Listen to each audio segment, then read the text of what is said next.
Hi, everybody. My name is Jason. I'm Caden. I'm Jaden. I'm Nicole. I'm Eli. And we are the Yahuwah and the Torah YouTube channel. And we can't thank you guys enough for being a part of this little reading that we have out in the middle of these jungles out there. Today is an appointed time set before by our Creator, that He has set a time that distinguishes us between those who are out there who don't care about what our Creator says. So let's get together, let's do some praise and worship, and let's get going.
Stand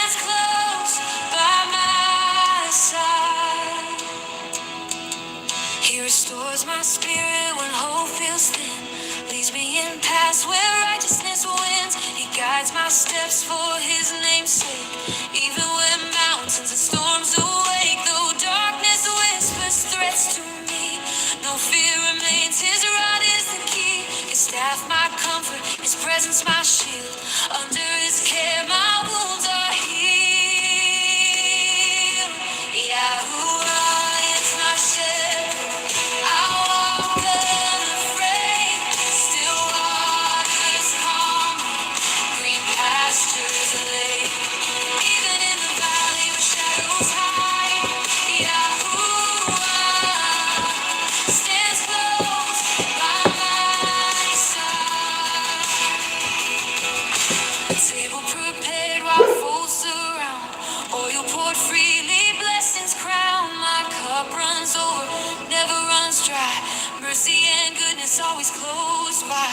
All of my days they'll follow my road. Free I choose his mercy as his mode. In his house forever I'll dwell and sing, covered by peace that only he brings. Yahuwah is my shepherd, I walk unafraid. Still waters calm me, green pastures lay. Even in the valley where shadows hide, Yahuwah stands close by my side. Still waters whisper, stay near the name. Grass of comfort eases the flame. When shadows threaten to swallow the light, Yahuwah guides me through the night. He leads with wisdom I cannot trace, walks beside me in infinite grace. Paths of shalom beneath my feet, strength in moments when life repeats. No fear remains, no doubt inside. He is my refuge, my constant guide.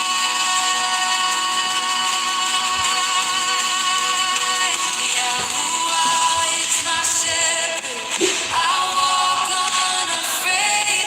Still waters calm me, green pastures lay. Even in the valley where shadows hide, Yahuwah stands close by my side. Open my eyes so I can see what Yahuwah has surrounded me. Chariots of fire on every side. Fear disappears when you abide. Untying in secret lines, but Yah reveals their hidden designs. Elisha speaking what Yah made known. Every trap overturned, overthrown. The melee cover on rage, thinking betrayal, but truth exposed every detail. There's a Nevi in Israel's land who hears your words before they stand. Open my eyes so I can see what Yahuwah has surrounded me. Chariots of fire on every side. Fear disappears when you abide. Nighttime siege around the town. Elisha's helper breaking down. What shall we do today? not war with us, Elisha said. Yahuwah, open his eyes to see, and mountains blaze with fiery decree, chariots blazing across the sky, warriors of heaven standing high. Open my eyes so I can see what Yahuwah has surrounded me. Chariots of fire on every side. Fear disappears when you abide. When fear surrounds and shadows grow, remember what Yah wants you to know. Unseen armies move at his word. His strength stands firm, unshaken, undisturbed. Enemies blinded at Yah's command, led by Elisha to another land. Mercy shown instead of death, kindness given with every breath. Those who attacked with violent roar turned from their ways and fought no more. Open my eyes so I can see what Yahuwah has surrounding me. Chariots of fire on every side. Fear disappears when you abide. All right, beautiful family. Cade, will you please open us up in prayer? Dear Father, we thank you for this day, and we thank you for your wonderful Shabbat, the day you have set apart for us. You knew we needed this day, and we thank you for this day. We thank you for bringing us all back together once again as a united family, seeking out commands, seeking out your words, seeking out your ways. We ask that you remember us in times of trials and tribulations as your people who were faithful to you, and we thank you for your kindness and your blessings and everything that you've given to us by giving us Torah, by giving us your Son to forgive us for our sins. I ask that you bless us, that you keep us well, that you keep us all holy in everything that we do, that your Ruach HaKodesh is with us today as we look into these words, as we understand what you have written out for us today. We thank you for all in Yeshua's name. Amen. Okay, well, beautiful family, for those who do not know who we are and what we represent the kingdom. We represent the scriptures, all of the scriptures, from the beginning of the book to the very end of the book, all 103 books that are found in the real scriptures. That's what we believe. We believe that when our Creator has said that I want you to keep my laws for all times, all generations, all peoples, we believe that and we take it as truth. We don't think that there is a place anywhere in our lives or any reason that you would ever want to say that the laws of our Creator don't mean anything to us. There would be no place in our world that we would say that, you know what, we're doing well enough in this world that we think we're going to go at it alone. We think that we're going to go at it without the laws of our Creator. We're gonna go headstrong into this very demonic, very satanic, very dark world, and we're not going to have the greatest source of light that we have ever been given, which is the Torah. Now, I would say that the Torah is even better than life in of itself. Because if we were born as people and we had no direction, the Creator of the universe just simply built something, threw it against the wall to see what would happen. But he didn't do that, because what he has done for us is he has given us a plan. He has given us a future. He has given us something that the rest of the world have neglected. They have said, no, thank you. We don't want the laws, statutes, and commandments that you have presented to us. We don't want the way that keeps our bodies healthy. We don't want the ways of a future government and a future generation of people that are going to be under these laws, statutes, and commandments. Well, for the rest of us, the very, very small remnant, that drop of water inside a giant wave. We want the laws, statutes, and commandments. We want the Torah of our Creator. And guys, we can't thank you guys enough for being a part of this reading. Like always, we are dealing with 9 pit bulls. So in and around, if you guys could actually see the circus that is happening right before our feet, that is what is happening. And so we are trying our very best to settle these 9 pit bulls down. For whatever reason, they're a little antsy today. But much love to all of you guys out there. We love you guys tremendously. Now, what we're going to be doing is we are going to be going over the law, statutes, and commandments first. And actually, Cade, will you give us our Shema, please? Hear, O Yisrael, Yahuwah, our Elohim, Yahuwah is one. You shall love Yahuwah with all your heart, with all your being, with all your might. And these are words I am commanding you today. And they shall be in your heart, and you shall impress them upon your children, and speak of them when you sit in your house, when you walk by the way, and when you lie down, and when you rise up. And shall bind them as a sign on their hand, and they shall be frontlets between your eyes, and you shall write them on your doorposts and on your gates. There's a gal in there, a gal or a guy that says we have 8. Baruch you. May many blessings flow to you, to those who keep their furry friends and family alive and happy. We understand. Trust me, it's crazy out there.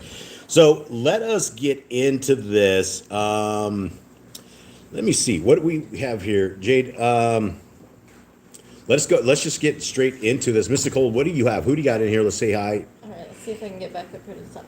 All right, so we have Ron Robertson. Welcome to you. Saren William, Sue, Danny Boy, Joanna, scrolling House of the Scroll. I think that's a new name, so welcome to you. Yeah, welcome. Scrolling Jeremy and Callan, Ben, Andrea. I think it's Ben and Andrea. Brandy and family. The Judge. I'm scrolling through all the lyrics here. We have Serving the Kadesh Kingdom. And sorry, I didn't mean to offend you. Last week I didn't put holy because she had holy in her name, but she said that it was me that changed her so that she was using the correct word. So well, sweet. Hopefully I didn't. Amazing. Yeah, no, we're here in love. You know, none of us are here as judges. None of us are anything other than just a family that's sitting around reading scriptures with all of us trying to figure out the way forward. Okay. We have Obi Lines, Chris, Dolly, and Jerry. I see Dolly, but not Jerry, but I'm sure he's with her. Mary, welcome to you. Still scrolling. We have Heidi and Colleen and Daniel Clifford. And I think that's everybody. If I missed anybody, I apologize. Is it Colleen or Colin? It's Colleen. Are you sure? Colleen Shepherd. Okay, well, greetings, everybody. Much love to all of you guys out there. And serving the Kodesh Kingdom, that's all of us, right? There is never a day that I get up and go, you know what? I've completed the Torah. I have successfully done everything possible that I can possibly do, and I have completed this, and I completely walk it, right?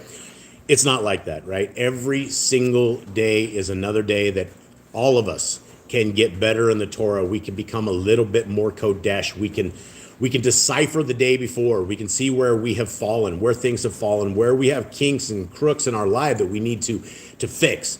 And everything, I believe it with every last shadow of every breath of everything that I have, that the Torah is everything in your lives. And regardless the situation you guys are at right now, wherever you are, if your power bill can't be paid, if you can't get your internet paid, if you have no groceries, right?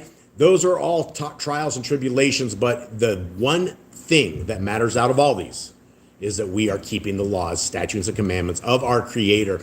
And I will tell you, without a shadow of a doubt, it gives you a supernatural ability, right? And I'm not saying you become Superman or Wonder Woman or any of that sort. What I'm saying is that when you are in covenant, and what that means is to be in covenant with something is, I talk about this a lot, and I know we always get new folks here and there, but to be in covenant is just like you get a lease for your house, right? You want to rent a new house. What do? You go there, inspect it, you look at it, and they present you a piece of paper. And in this piece of paper, they say, this is a lease agreement. And you will look at it and go, this is a covenant. And if I do what I say I am going to do, which usually is paying the monthly rent, keeping your yard up, doing all this kind of stuff, right? You have to do a certain set of things to actually be able to live in this. And your landowner, the landlord, they must do a certain set of things as well, right? When your termites come take out your entire house, right? That is the responsibility usually of the landlord. And as long as both sides are doing what they say in that paperwork, then there's no legal problems. But in the event that you start popping off fireworks in your house or you start lighting fires in your living room for some reason, that's probably terms that your covenant will be destroyed. Now, this same covenant has been given to us multiple times. Our forefathers ended up with the very first covenant, which was, if you will obey my laws, my statutes, and my commandments, I will be your Elohim. I will guide you. I will be your people. I will work with you. But if you don't, then I will send you off into captivity, and I will find other people who will do it. Now, we have a renewed covenant. Now, the renewed covenant is where the Christians get really, they don't even know what in the world they're talking about, because you will talk to these Christians and they will start quoting Hebrews 8. And inside of Hebrews 8, it talks about that renewed covenant. It talks about a covenant because the very first covenant didn't hold up. Now, what the Christians don't understand is that the old covenant didn't hold up because of us, all of us. We became Torah-less. We broke the covenant. We are the ones that made the covenant null and void. Because when we do not hold up our end of the deal, then there is no covenant. So if you want to be under the spiritual protection of an Elohim Most High, of the creator of the universe that's watching out for you and has every bit of your intentions in their best intent, then that's where we need to do our side of the covenant. And you know what the new covenant says? The same thing the old covenant said. If you will obey my laws, my statutes, and my commandments, I will be your Elohim. So all of us have this chance, all of us have this covenant, and it is with that this covenant it's a lifestyle, guys. Torah keeping is a lifestyle. This is not a religion. This is not something that you do on one day a week. We are a set apart people, and just like this, the Shema that you see right in front of you that says, we're supposed to talk about this when we go to bed, when we get up, when we're taking a ride, when we're riding our bikes, when we're hanging out with our kids. This is the Torah life. We walk the Torah life because we don't walk life without the Torah. That makes very, very bad decisions. When we walk this land without the spiritual protection of walking under the Torah and being in covenant, we're in very dangerous territory. And so that is our channel, is that we love our Creator, we love His ways, we love His Torah, we love His Son, we love all of Scriptures, and we love you guys as well. So with that, guys, let us get into these beautiful laws, these statutes, and these commandments that have been given to us. And there is, right before your eyes, this is Yah Scriptures. This is the free Bible app. Guys, this has gone worldwide. This is huge. I'm not even going to throw the numbers out there because I can't even believe the amount of numbers of people that actually download this anymore. It's taken on a life of its own. And in this book, this free book right here, you can get the Torah commands, right? And these Torah commands are from Scriptures. They are these laws, statutes, and commandments that we are told to follow yesterday, today, tomorrow, for all generations, all times, all peoples. So this is for us. So let us go over this and let us begin with these beautiful commands. And if you guys have any kind in the comments, let us know. We are happy to go over them and try to help us all to understand these as we go over them. Commandment number 1 is to be fruitful. Commandment number 2, multiply, replenish the earth, subdue it, have dominion over the fish, fowl, and every living creature. The herb bearing in every tree is for food. Man and woman should build their own families. Master sin. Every clean willing thing that lives shall be food for you. Do not eat the blood. And that, again, is reiterated over and over and over, right? There's a lot of reasons that we don't do what the Satanists do. And they love drinking blood, eating blood. They are a bunch of sick vampires. And that's their religion, is sickness. Walk before me and be perfect. Yahuwah's covenant, laws, statutes, and commandments. Reiterated more times than any other law, statute, and commandment that we have throughout all of the 4 million words that we are presented with inside the Scriptures today. And there are about 4 million words, 3.7 or so million inside 103 books. And this is only the first 5 books of Scriptures, guys. This commandment right here that you see that is scrolling pages, that is only in the first 5 books of Scriptures. Now, if you look at what the rest of the Scriptures said, this commandment would be absolutely, it'd just be huge. It would just be very, very big. So there is a reason that we have a commandment like this, that's reiterated all these times, is that it can get our attention. If somebody says something over and over and over and over, and they're just saying this to you, at some point you're like, this guy's either crazy or he really wants me to get this point. And for all of us who are parents, that seems like the job of being a parent, is telling your kids things over and over and over. And hopefully one day they figure it out. Continuing on. Speaking of that, next two commandments: every male shall be circumcised at 8 days old, and teach your children the way of Yahuwah. Remember Yahuwah's name for all generations. Keep Keep the the Passover, Pesach. Keep the feast of unleavened bread, the festival of matzah. One Torah for the stranger and the Hebrew. Hey, Shayla's in here. I haven't seen her forever. popped in. What's up, Shayla? What's up, sis? Good to see you. It's been a long, long time. Okay, where are we at, gentlemen? Sorry. Sanctify all firstborn to Yahuwah. There are no mighty ones before Yahuwah. You shall not make graven images. Do not bring Yahuwah's name. Do not. Keep the Shabbat, the Sabbath day. Honor your parents. Do not kill. Do not break wedlock.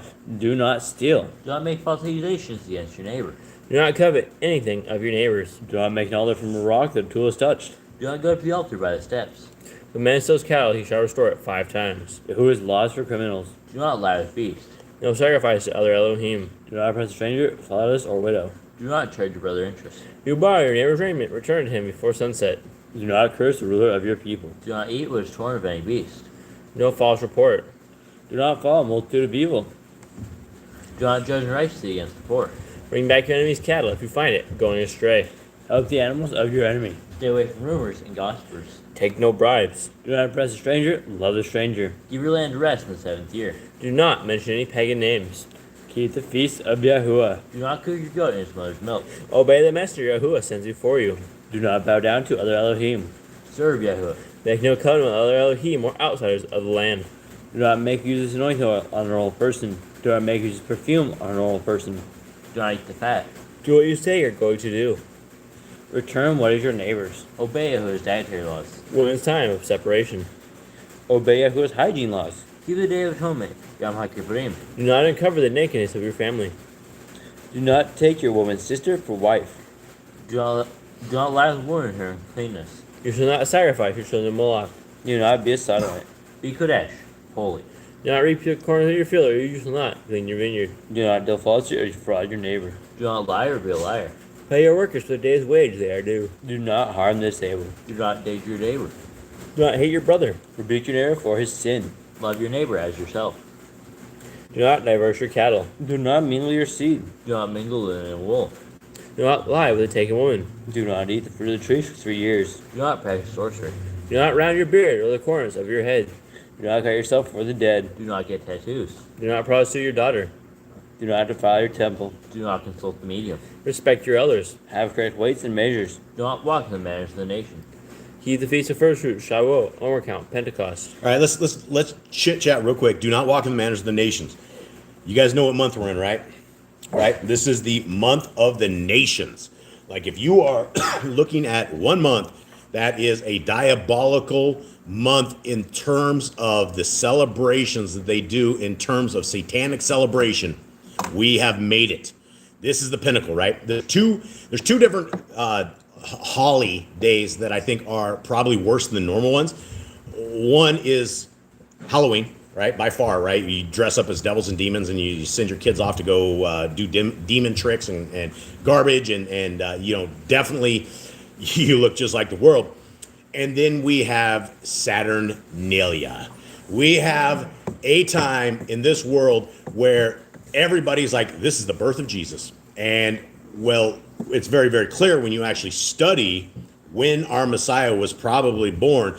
You're going to come closer to around September 11th-ish, right? Feast of trumpets, things of that nature, versus in the middle of December, where every other fake God, fake Elohim, where they all celebrated. You see, Christmas wasn't Christmas to begin with. It was a whole bunch of other satanic holidays. It used to be a week-long thing. It was horrible people that were doing horrible things, and they were celebrating to their gods, right?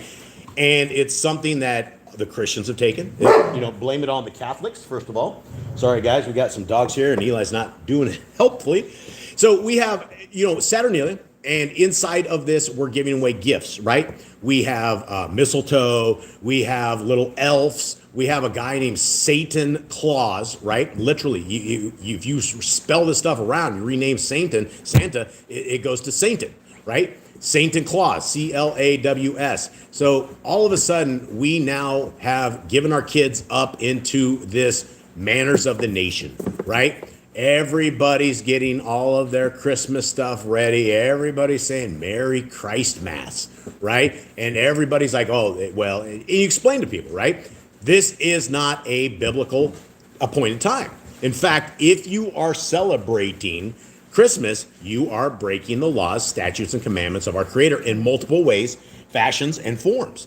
And so if you want to be part of the world, if you want to have your in-laws and ex-laws and all these outlaws be part of your, be happy with you, then that's where you have to celebrate Saturnalia and the demonic activities. So this entire month is about demons, devils, tricks, and just a sickness that every single one of us who are set apart, as people are like, happy holidays. You're like, nope. Not me. I don't care what you guys do. It ain't a holiday for me. We have appointed times, guys. We have Passover. We have feasts. We have fast times. You know, we have appointed times. It's not like we're missing out on anything, right? If you're missing out on the holidays that the devil brings to people, then we need to realign our lives and understand this isn't what the world is going to be about, right? When the kingdom comes, if we have an opportunity to be taken into the kingdom to come, and that's only done by law keeping and by faith in our Messiah. If that is the case, I will promise you upon everything that there is no Christmas in the kingdom.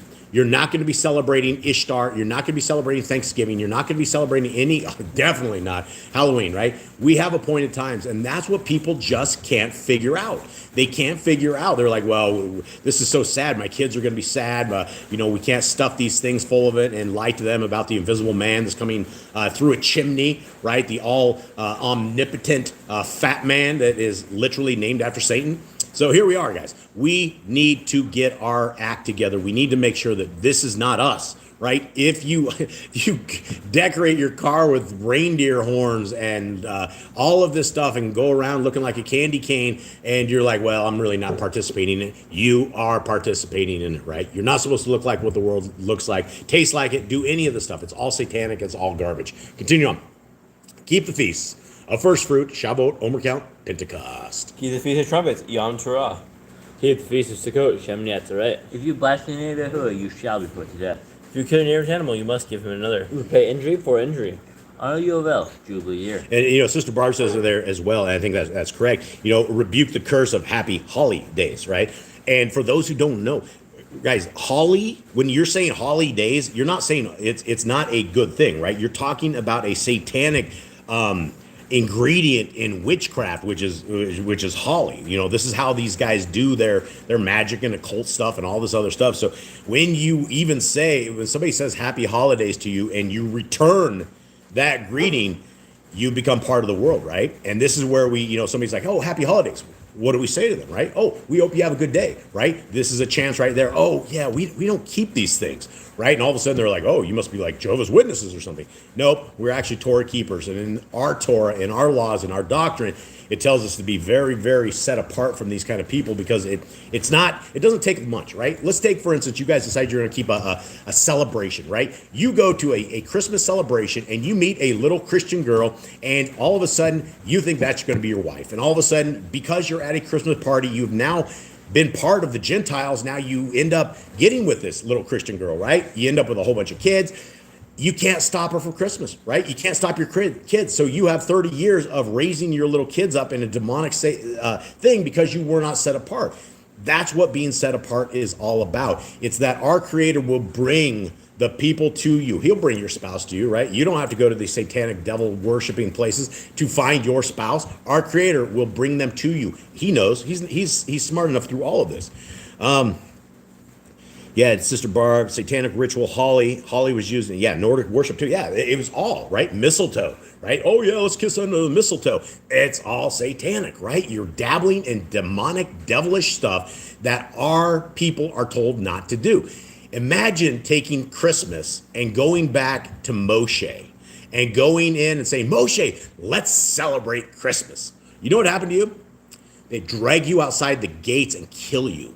There would be no celebrating Christmas. They'd be like, what? What are you talking about?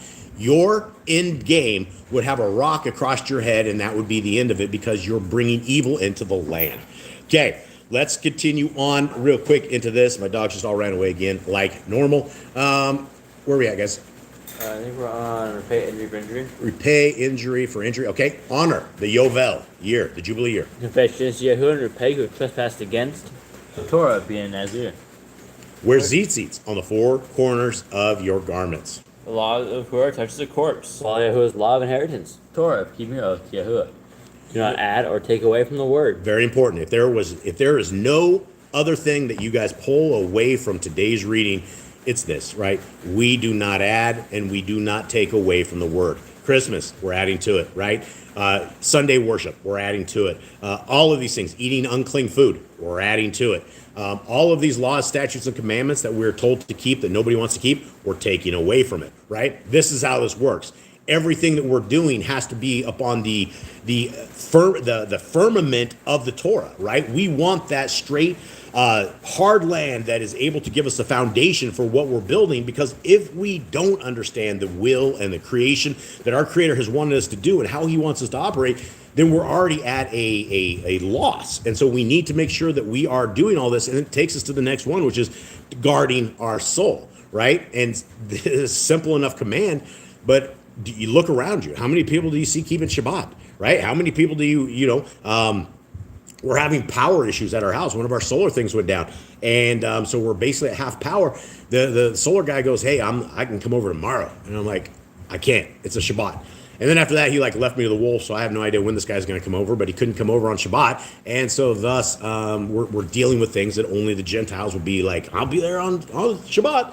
Continue on. Learn to fear Yahuwah. You shall love Yahuwah with all your heart. Bind the laws upon your hand and the fronts between your eyes. Write the laws on your doorposts. Do not tempt Yahuwah.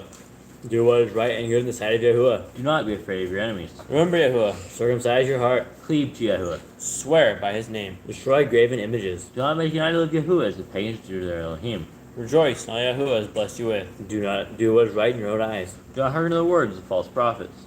Do not make any baldness between your eyes for the dead. You shall not eat any abominable thing. You shall give to a stranger clean food that dies of itself, but you shall not eat of it. Give tithe of your increase of seed year by year. The laws of the end of the 7-year release. Do not borrow from the nations. Do not harden your heart, nor shut your hand from the poor. God month one of Yahuwah's calendar. 3 times a year all males shall appear before Yahuwah. Make judges and officers in all your gates. Do not plant Asherah poles near the altar. There must be 2 or 3 witnesses. Hearken unto the prophet Yahuwah is chosen. The prophet test of Deuteronomy. Do not remove your property line. How to deal with false witness among Torah keepers. First childs get double portion. If your brother's cattle or clothes are lost, you find them, you must return them. A woman shall not wear it pertains to a man, nor a man wear it pertains to a woman. If you find a bird's nest, the babies, or eggs, take the babies, but not the mother. All right, question. What does it mean to swear by Yahuwah? Basically, that means you're using his name to make a promise or a vow. So, And what are the dangers when you do stuff of that And you nature? bring His name to nothing. That's a grave sin. if you say, it's always like, I swear to God, I swear this, or whatever. So if you swear on Yahuwah's name that you didn't do something, you lie about it, that's bringing his name to naught, means that you show no power to his name. Right. Yeah. Absolutely. And I mean, if you have such disrespect that you're making a swear or an oath by the name of Yahuwah that you don't do, understand that is a big thing. Right. That's why Yahushua said, "Let your yes be yes and your no be no." Yeah, and the thing is that when you're swearing, there's a couple different aspects. When we're dealing with making an oath and you're swearing by the name of Yahuwah, right? When you make that kind of oath, right, it is set in stone, right? It's better never to take an oath, never better to swear by the name of Yahuwah than it is to do that and then cross Him and have nothing of that. Hopefully that's. She just said that she thought she heard him say, "Swear by Yahuwah." And I mean that essentially that's what you do. I mean, I understand the confusion on this whole stuff. I mean, when you're swearing, right, you got to make your oath. You don't swear by the name of Yahuwah if you're not going to take care of this, right? It's a big, big, big deal. And that's what taking an oath, swearing by the name of Yahuwah, all these things, don't bring it to naught, is what it's about. Hopefully there's not too much confusion on that one. Where you at, gents? If you build a new house with a flat roof, the deal you lived on, you must put around it. Do not be a prostitute. Do not use dirty money. Torah, divorce. Do not take a person's millstone for a pledge. If you lend to your brother to enter his house to get your payment, he must bring it to you. Return his clothing before sunset, that was his pledge. Do not press, say hire a servant, that is poor and needy. Every man shall put to death for his own sin. Do not go back to forgotten sheep in the field, leave it for the stranger, fatherless, and widow. Do not muzzle your ox when he treads out grain. If your brother dies and has no child, you shall take his wife and name the firstborn after your brother. At the end of 7 years, you are to read the Torah, the Feast of Sukkot, Feast of Tabernacles. Yeah. And so, you know, there's a lot of interesting stuff. I think Sister Barbara always has like really good stuff. Her little forum of folks that she has over there. You know, she talks about, you know, even the music of pagan holidays carries the curse. And it was funny because it was, I don't know, a couple months ago. I don't remember where I was, but I started humming a stupid Christmas song. And I couldn't get it out of my head. I don't even know which one it is. And when you look at the Christmas songs, right, they're all the same, right? From the beginning, when I was a little kid to where they are right now, it's all the same stuff. You have all the same satanic music. It's all talking about, you know, bells. There's so much occult stuff when we're talking about bells. The occult people are all down with that. We have jingle bells, decking the halls. You know, you have the 12 days of Christmas, or is it, what is it? Is it 20 days of Christmas or something where they count down and they do all this? 12, yeah, it's 12 days. Sorry, I haven't sung it for so long. But all of it has occult origins. Not a single one of this is like some mother that's sitting there trying to make a better life for her children. It's all about devils and demons that are doing this stuff to train the children and train the world up in the world that we are in, because it seems like it's an okay thing, right? We as just a regular non-Torah keeping world, we know we shouldn't lie. But what's the very first thing that you do when you have kids, right? You are expected to lie to your child about this big fat guy that's going around stealing cookies and you know, breaking into houses all the time, right? That's okay. This guy can come break and enter. It's not a big deal. And you give him some cookies and the fat guy will be gone, right? All satanic, demonic, and we should not be a part of this. Okay, let us get into this Deuteronomy, Devarim 13. What do you got, Mr. Cole? Just serving the Kadesh Kingdom, she said, so the name of Yahweh as an agreement can be likened to a notary stamp of fulfillment for an agreement, or a curse if not fulfilled. Let me read that again, see if I can get Okay. this. So the name of Yahuwah is an agreement, can be likened to a notary stamp.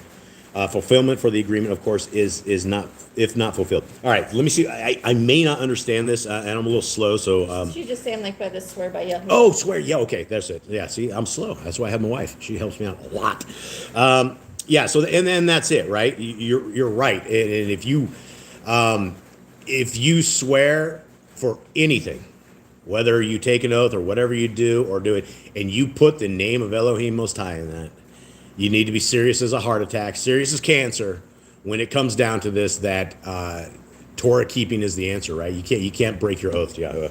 Okay, here we are, gentlemen. Devarim 13. Jaden, kick it off. What do we do in the past? Break it down. Give me as you can. People enjoy this, so give me a good breakdown. The people are now, they've been watching desert for 40 years.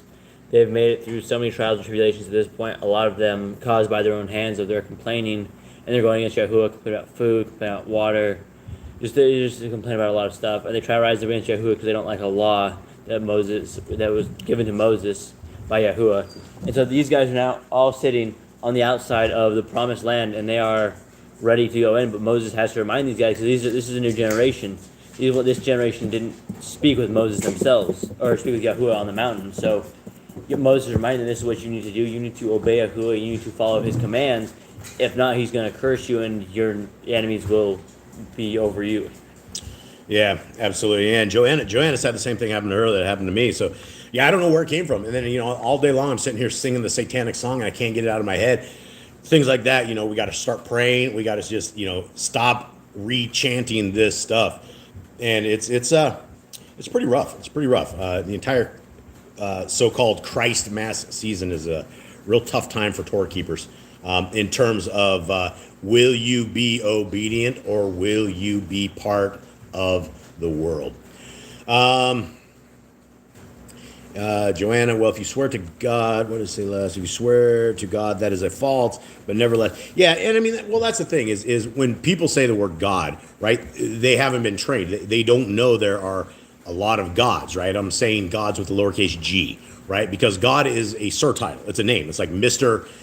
If you would want to say our God Yahuwah, right? That would be Mr. Yahuwah, right? Essentially, it's the same thing. But if you just say God, they say Zeus was a god. They say that all of Istar was a god. They say Nimrod was a demigod, a being, half human, half kind of fallen kind of thing. So if you're sitting there swearing to God and you still don't know the difference of it, you're still swearing to it's even though if it is the wrong name, it's still breaking that commandment. And so, all right, here we are, Devarim 13. When there rises among you a Navi, a prophet, or a dreamer of dreams, and he shall give you a sign or a wonder, and the sign or the wonder shall come true, of which he has spoken to you, saying, let us go after other mighty ones, which you have not known, and serve them.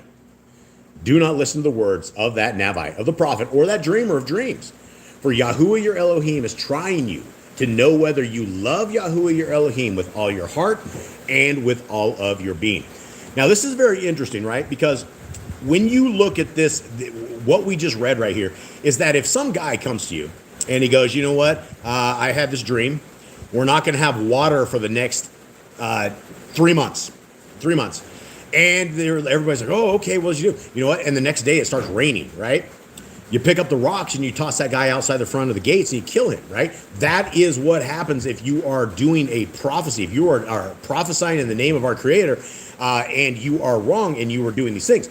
But at the same time, I think this truly goes to today's world that we are in, right? You have from the book of Genesis all the way to the very first writings of Paul, right? The old Paul, the guy that came long after our Messiah was gone, the guy that was the greatest of the Jews because he was very, very studied. He was astute. The guy he studied with, you could only become that if you had memorized the entire Torah. Paul was the Jew of the Jews when it came to this. But for those of us who are in Torah, those of us who actually know scriptures, we're not called to be Jews. We're not called to take on a religious or a denomination or something that a lot of people say, come join us, right? Because Jews, just another denomination of taking and adding to the word and making it a religion. And so when you have taken 7/8 of the normal scriptures that have 66 books, and they all say the same thing, that you need to follow the commands of our Creator. You have his son that says you will be sent to hell if you are lawless. You make it all the way to the words of Paul, and then all of a sudden Paul becomes the prophet. He becomes God. For those in the Christian religion, Paul is their uppercase God because that's who they choose to listen to. So you have all of the other scriptures, including from the mouth of the Creator himself, that says, I want you to be obedient to my laws, my statutes, and commandments. And then we get to Paul, and Paul goes, there's no Torah. You can do what you want to do. Don't let anyone judge you in what you eat and how you do it, right? And objectively, you can defend that if you are astute in scriptures. But if you're just some layman guy that's out there that has been, lied to all their lives by the hands of man, and you get to Paul, you don't know what to think. That's why we don't add to, why we don't take away from the word. How did Paul's letters end up in the book that we call scriptures? How is this even possible? Now, for everybody who's you've already picked up your rocks. You've already picked up something to chuck rocks at me with, and I'm sorry. I don't mean to offend you, and I'm sure Paul was a savage. I'm sure he was a great guy. I'm sure he was just on fire. However, if you are taking letters that he has written in a response to a little group of people that have a ton of little problems that you don't exactly have at this time right now, and you are making doctrine from a response to a letter that you don't even know what the original letter was, I am going to say we've probably failed in our understanding of doctrine. So do not listen to the words of fake people that are saying fake words, that are saying things that are contrary to scriptures. These people aren't, they're not made men. by the creator of the universe, right? A made man is going to give you the laws, the statutes, the commandments, and the truth in scriptures, and they're not going to water it down, right? They're not going to say it's okay to worship on a Sunday because they're taking 10% from you, right? That's not what real people of our creator do. Continuing on, 4. Walk after Yahuwah your Elohim and revere him, and guard his commands and obey his voice and serve him and cling to him. This is exactly opposite of what the religious system is. Imagine if we as Christians had this as our main motto, that we are supposed to walk after Yahuwah our Elohim, we're supposed to revere him and guard his commands and obey his voice and serve him and cling to him. Does this sound like the religious system that all of us were brought up into? Does this sound like the people, the reverent group of people out there that are seeking the Creator, that are seeking his ways, that are seeking the Torah, seeking the kingdom? 5. And that Navi, the prophet, or that dreamer of dreams, is put to death because he has spoken apostasy against Yahuwah your Elohim, who brought you out of the land of Mitzrayim and redeemed you from the house of bondage, to make you stray from the way in which Yahuwah your Elohim commanded you to walk.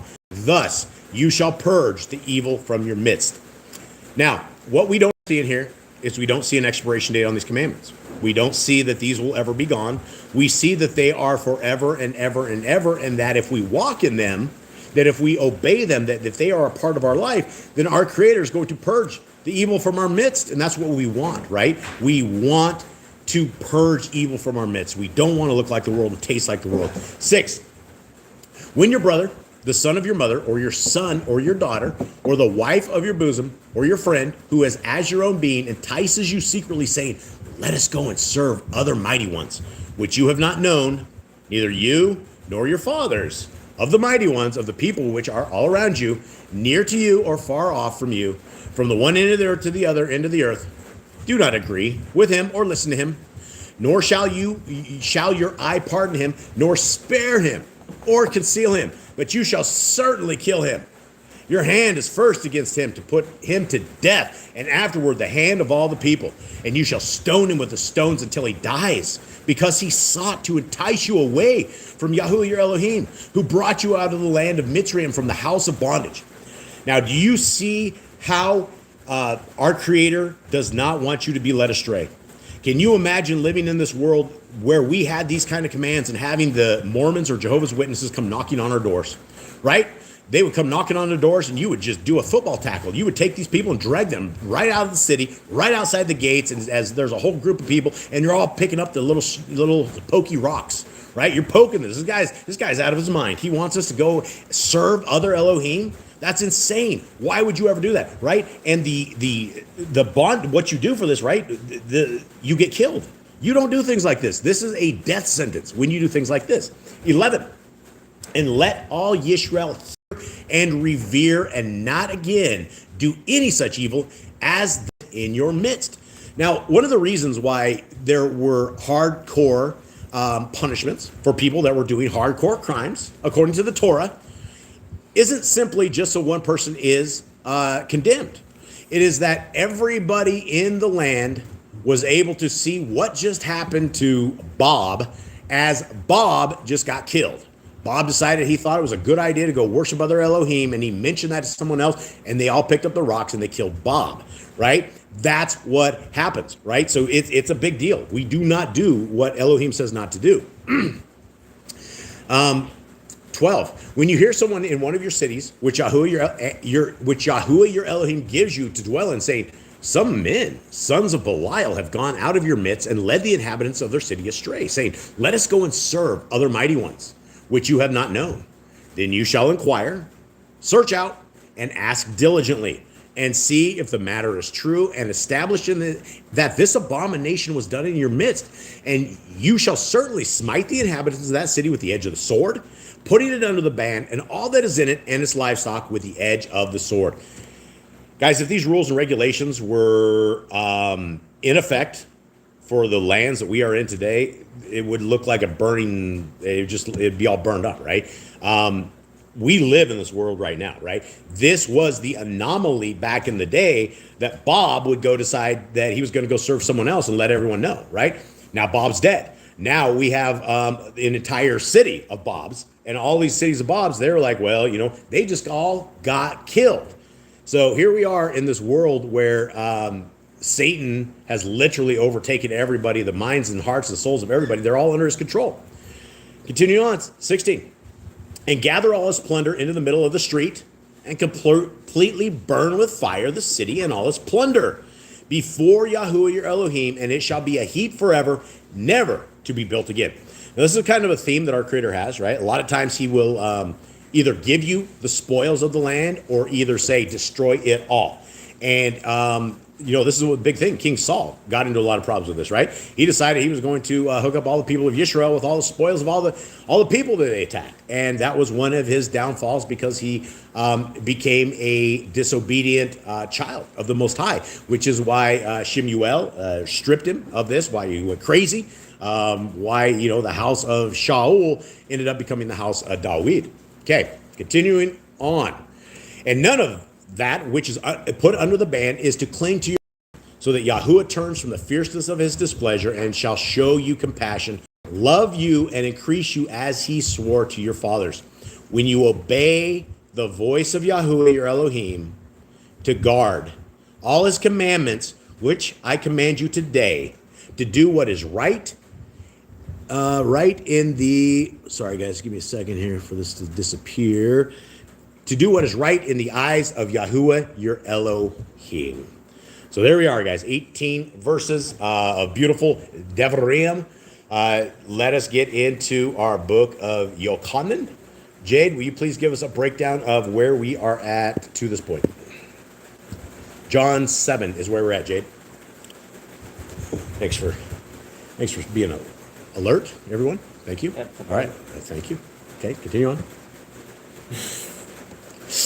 All right, so Yehoshua is traveling. He's around. He's hanging around Galilee and some areas. He also went to Jerusalem, and he got baptized. He's going around grabbing disciples, having people follow him, teaching.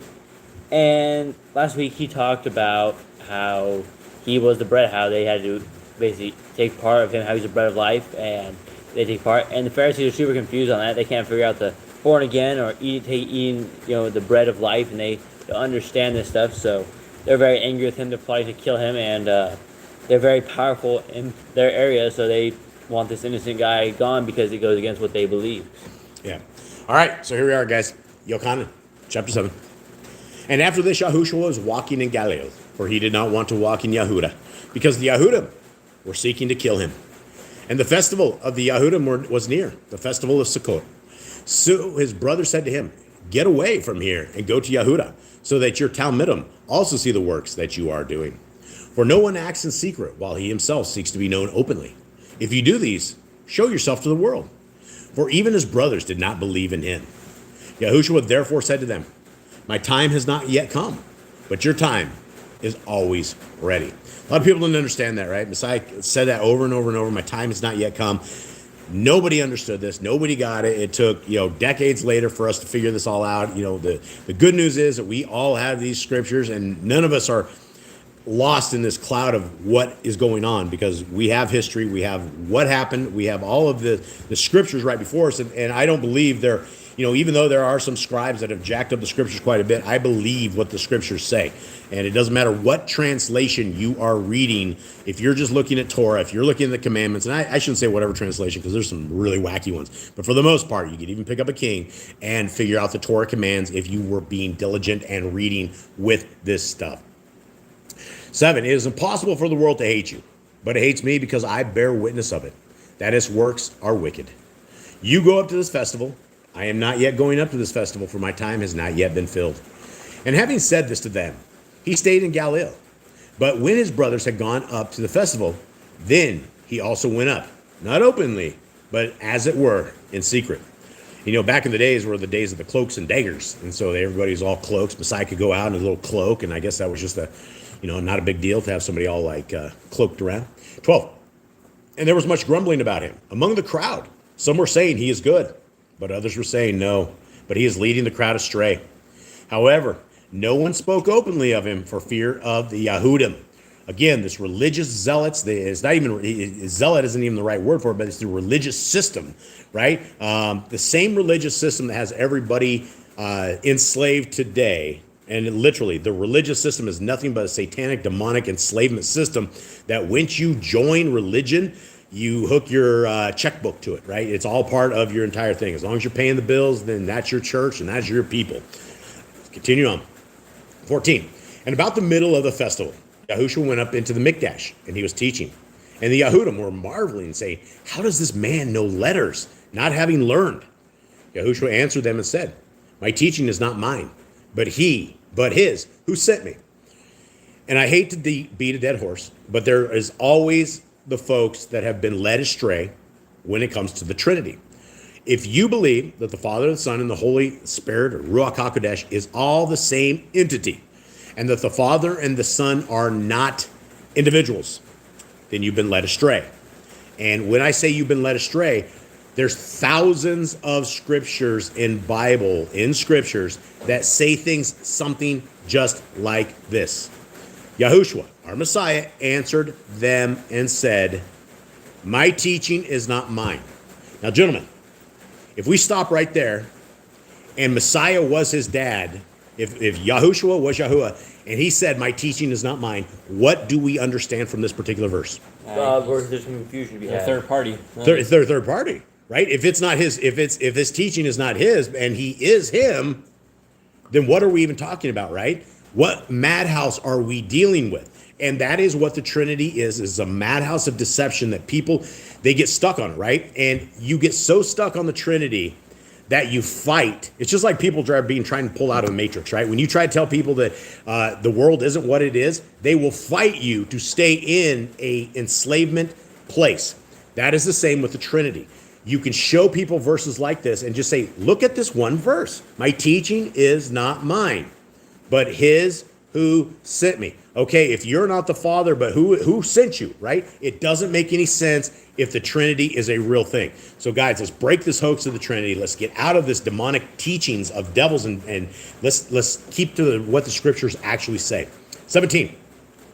If anyone desires to do his desire, he shall know concerning the teaching, whether it is from Elohim or I speak from myself. Okay, let's look at this verse, right? Sound like two different people? Two different people, right? The statement is, if anyone desires to do his desire, he shall know concerning the teaching, whether it is from Elohim or I speak from myself. You know, whether it's from our creator or he just created something up. It should be pretty obvious. And if Messiah was Elohim Most High, and he was actually speaking from himself here, then the only thing that we're going to be able to conclude is that we're being tricked.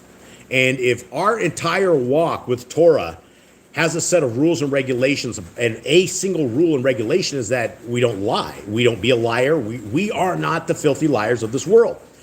But yet our instruction book is tricking us. How can we account for this, right? Or do we just say maybe the words of man have tricked us and this Trinity is just complete garbage? Continuing on. 18. He who speaks from himself is seeking his own esteem. But he who seeks the esteem of the one who sent him is true, and no unrighteousness is in him. Again, Trinity breaking. Did not Moshe give you the Torah? Yet not one of you does the Torah. Why do you seek to kill me? Right? What does he mean by this? Why do you seek to kill me? And why does he say they're not doing the Torah? Well, because they did all their own stuff. They created their own How are they breaking the Torah right here? Because they added to it. And they took away from it. Right. And part of the entire thing that if you want to go kill somebody, there is a set of guidelines and rules that we do. We take at least 2 witnesses. We don't establish a matter at the behest of one person, right? If you want to do things based upon the Torah, then we have to do things as the Torah has said to do it. So all of these people that were seeking to kill Messiah, they were doing it contrary to what the scripture says to do. For their own power, for their own glory. That's why these people were doing this. 20. The crowd answered and said, you have a demon. Who seeks to kill you? Yahushua answered and said to them, I did one work, and you all marvel? Because of this, Moshe has given you the circumcision, though it is not from Moshe, but from the fathers. And you circumcise a man on the Shabbat, and That happens, right? We have an 8th day regulation, and if you are in the U.S. medical system or a medical system per se, they don't keep the 8th day circumcision law. But if a circumcision did happen on a Shabbat and you were on that 8th day, that's when you do your work. And that's what the priests were there to do, the Kohanim. They were there to do the work and represent our Creator on days where everybody else had to come on Shabbat days. The Kohanim, the priests were very, very busy. 23. If a man receives circumcision on the Shabbat, so that the Torah of Moshe should not be broken, are you wroth with me because I made a man entirely well on the Shabbat? Big questions, right? Messiah has done this over and over and over where he's healed people to the point where he's challenging these people that are sitting there watching him do this. And, with a little glimmer in his eye, he looks over at them and it makes this stuff happen and all sorts of stuff breaks loose. It's crazy. 24. Do not judge according to appearance, but judge with righteous judgment. And that verse right there about judging according to appearances when you read the book of the Nazarene, and I don't think we're going to get into that today, but when you read the book of the Nazarene, there was a story in it where this little, I don't even know how to say it nicely, but this little disfigured gnome-looking guy, a little dwarf-looking guy, he was how do you say it nicely? I don't even know how to say it nicely. I'm going to be judged for this. He was ugly, right? He looked really, really bad. And he kept trying to get Messiah's attention, right? And everybody says to him, he's so ugly. Don't scare the Messiah away. You know what Messiah did? He jumped down and sought this guy. He went and put his arm around this guy and asked everybody, why, when the beauty of the Ruach is so deep in this man that you were judging on physical appearances, right? That is a sign of humanity. We are all judges. We are all juries in our own mind. We decide who's good looking. We decide who's not. We make the jokes. But at the end of the day, this guy was very unfashionable when it came to handsomeness. And these people were making fun of him. But yet Messiah very clearly stepped outside of the crowd, stepped to this individual, and brought him up in front of all these people and condemned them all. And this same condemnation, it falls to us because we read these scriptures. And if you guys have had these thoughts of judgment, if you guys have said, oh, this guy's uglier than a mud fence. What do we do? How do we account for things like this when our Messiah says looks are nothing? Looks are absolutely nothing. And in the Shamayim, it's going to be a different story. It's not going to be these helly, weird glamour queens and all their Botox and all their beauty and all their crap.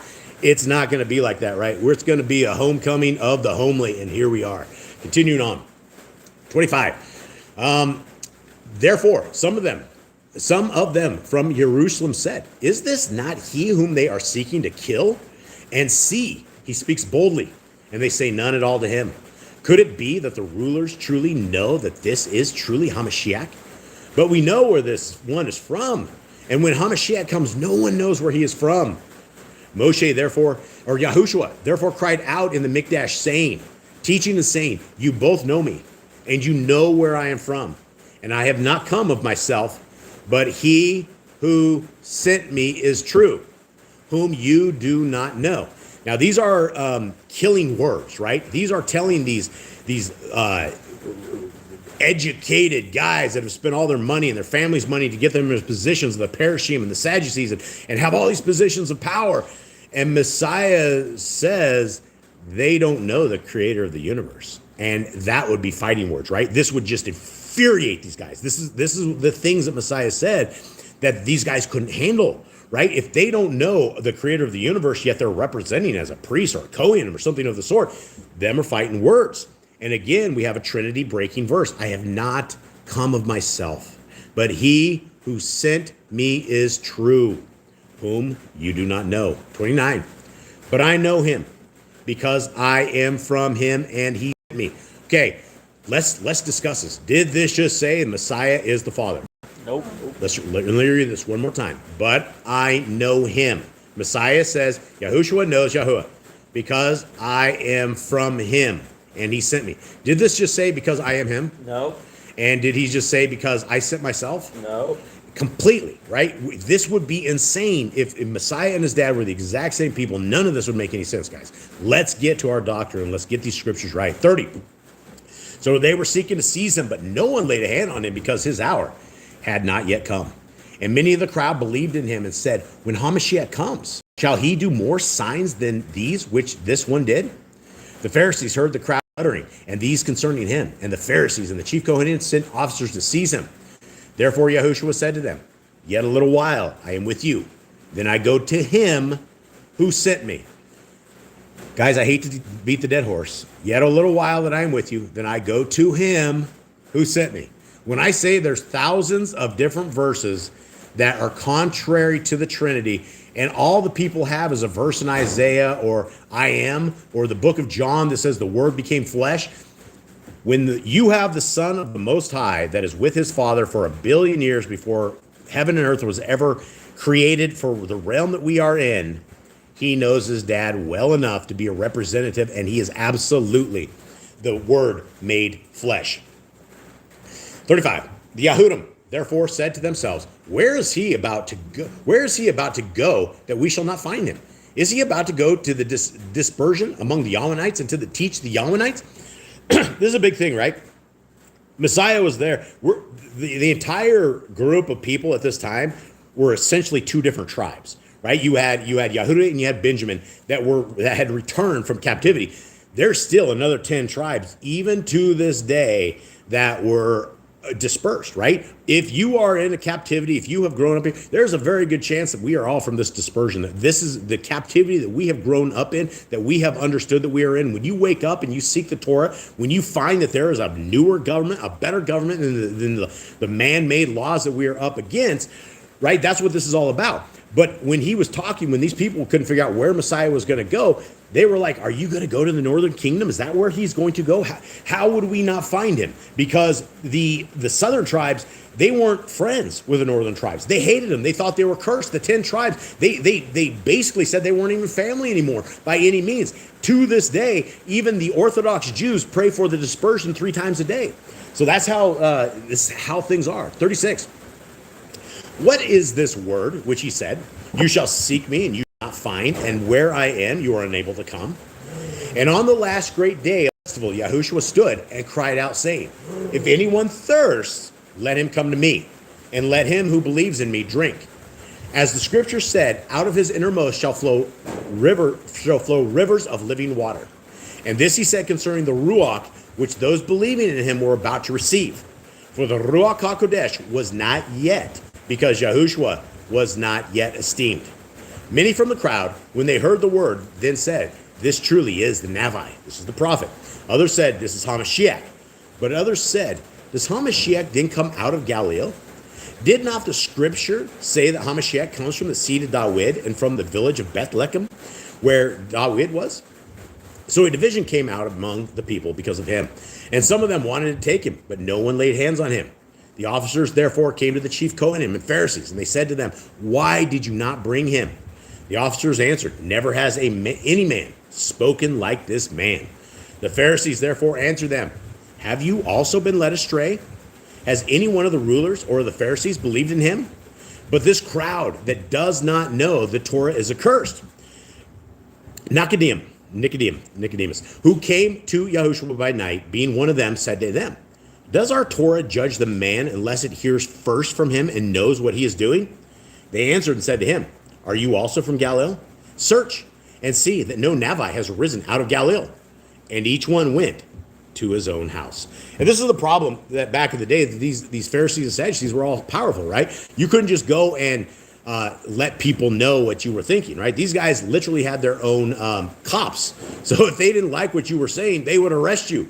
They would take you before the temple. They would take you before the Kohanim. There's all sorts of things. According to their laws, they could still kill you. And so this is the life and the trials and tribulations of our Messiah, right? He was rejected. He was rejected by his own people. He was rejected by everyone. And to this day, he is very much rejected. But how can that be?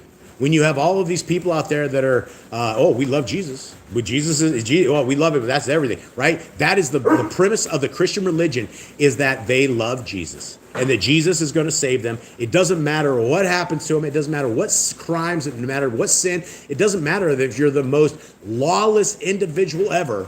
According to the Christian religion, you said a little prayer at 8 years old and now you're saved forever. But yet all of the rest of the other scriptures says that recipe is for doom. That recipe will send you to a place where the worms never die. Your corpse will never get burned up, and it's going to be a place of discomfort with a bunch of people you do not want to hang out with. So my friends and family, I thank you very, very much for being a part of this. I can't thank you enough for reading with us. We love you all. We hope these readings affect you guys as much as they affect us. We're always learning from these. We're always trying to represent the kingdom better. We're always trying to be better than what we were the day before. And running the Torah, working the Torah, being part of the Torah life doesn't mean you're sinless. It doesn't mean life is easy. In fact, Hasatan is after the Torah keepers, and that's for the best, because we don't want to just be leading a normal average life. We want to be above average when it comes to the ways our Creator wants us to live, operate, and be. So with that, my friends and family, we love you guys very, very much. Jade, will you please bless our brothers and sisters? Yahuwah brought you and guard you. Yahuwah made his face shine upon you and show favor to you. Yahuwah his face upon you and give you peace. All right. So much love to y'all. We will. We're just gonna jam it out for the rest of our little bit right here.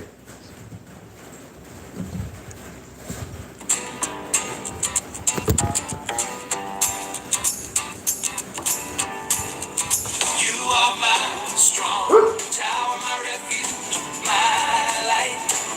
You're who lifts me when I face the night. Storms may rise and shadows devour.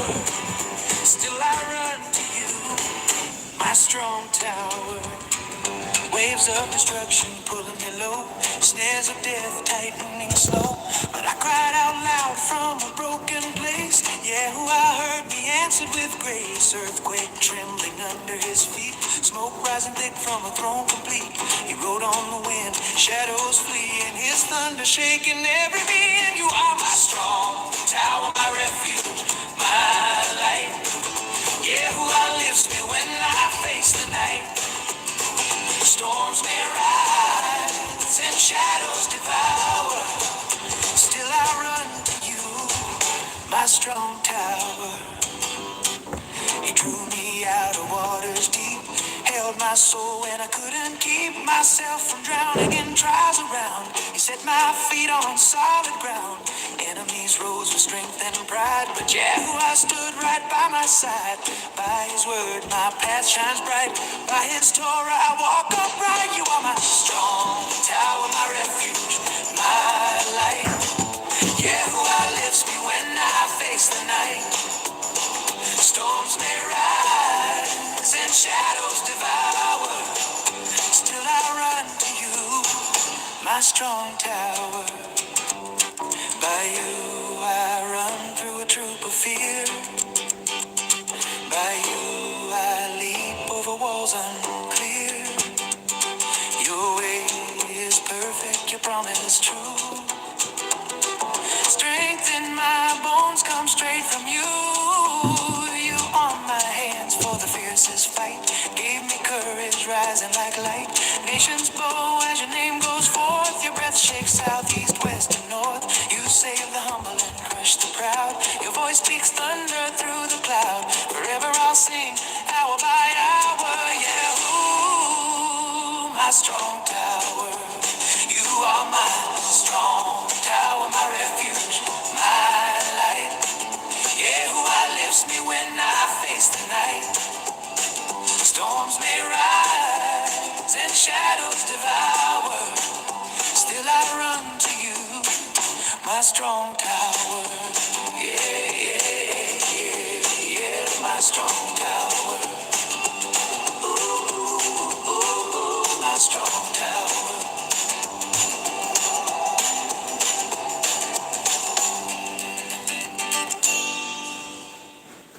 I'm a giant killer walking in Yah's name.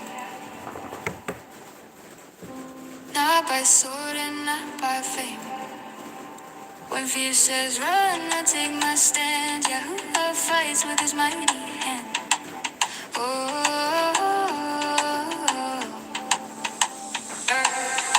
Goliath shouting threats so loud. Warriors shrinking behind the crowd. But Davi with the sling of trust steps to the line in covenant dust. Who is is this giant defying God's might? Today he'll show you his power and sight. 5 smooth stones from the water's bed. Faith on fire, no fear in his head. I'm a giant killer walking in God's name. Not by sword and not by flame. When fear says run, I take my stand. Jehovah fights with his mighty hand.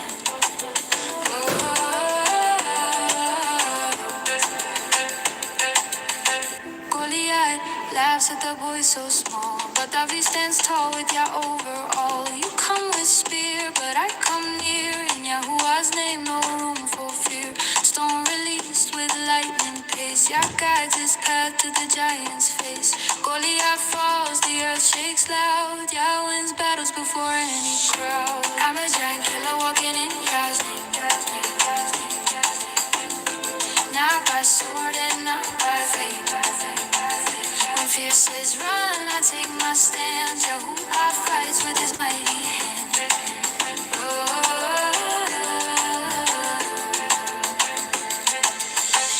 When giants rise in your heart at night, lift your voice and step into the fight. Not by strength, but by God's decree. He breaks chains and sets you free. Raise your sling, lift your voice, trust in Yah, make courage your choice. Every shadow fades when his light appears. Every giant bows when he draws near. Victory echoes across the land. You walk forward in Yah's command. I'm a giant killer walking in Yah's name, Yah's name. Not by sword and not by flame. When fear says run, I take my stand. Yahuwah fights with his mighty hand.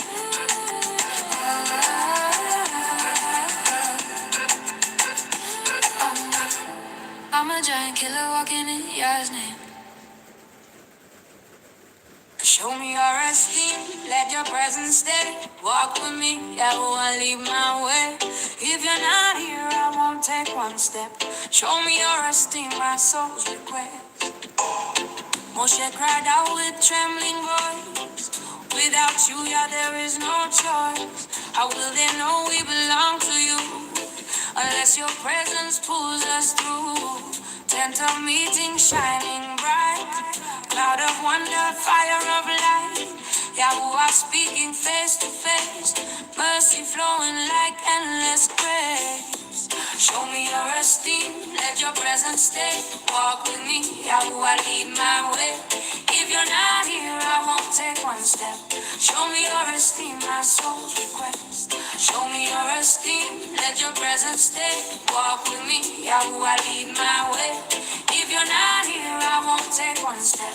Show me your esteem, my soul's request. Moshe said, teach me your ways.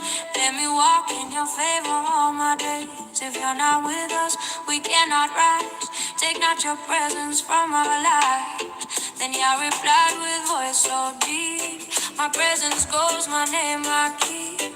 I show compassion where I choose. My esteem revealed, nothing to lose. Hide me in the cleft while your goodness passes. Cover me from the weight that surpasses. Every thought, every dream I've known, your esteem alone can be shown. Moshe stood still, held by his hand. Yahuwah passing like fire across the land. Words too mighty for flesh to bear, yet tender enough to answer prayer. We cry like Moshe again today. Stay with us, Yah, don't turn away. Your presence is life, our breath, our theme. Show us your esteem. Show me your esteem, let your presence stay. Walk with me, Yahuwah lead my way. If you're not here, I won't take one step. Show me your esteem, my soul's request. Show me your esteem. Show me your esteem. Show me your esteem.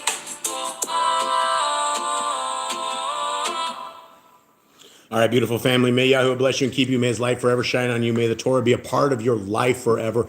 May Messiah Yahushua always be the leader of this world that we are